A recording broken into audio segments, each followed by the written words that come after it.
Keep the commandments without stain and reproach until the coming of the Messiah. Well, what exactly is stain and what is reproach? The word used for stain is mum, meaning blemish or defect.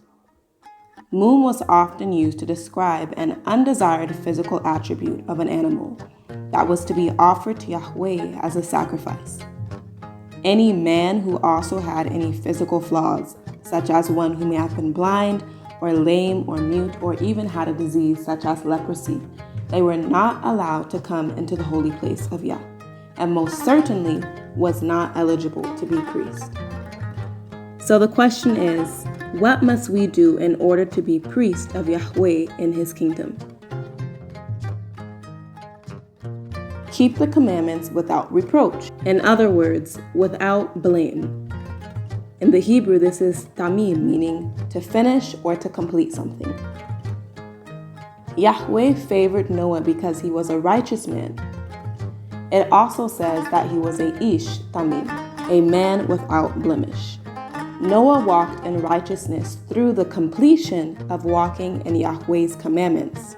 Therefore, he was blameless, and no spot, reproach, was found in him. Keeping the commandments. The word to keep is shamar, which has quite a few meanings, like simply to keep or to observe. For example, keeping the Shabbat and the holy days.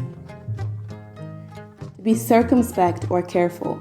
Are we cautious and on alert that we are not put in any situation to sin?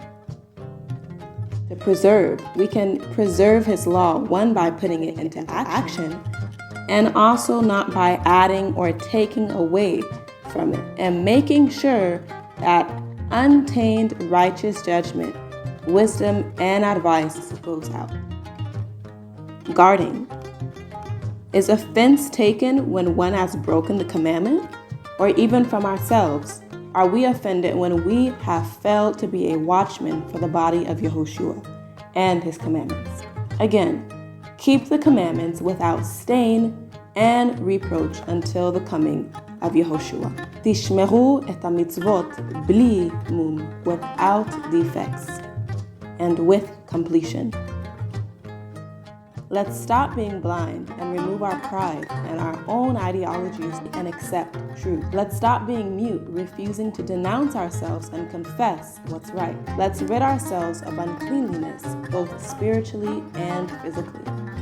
First, coming out of Babylon, she that has every unclean thought, and cleanse our mind of these unclean demonic thoughts and influences, so that we may be eligible to be priest to Yahweh in his kingdom.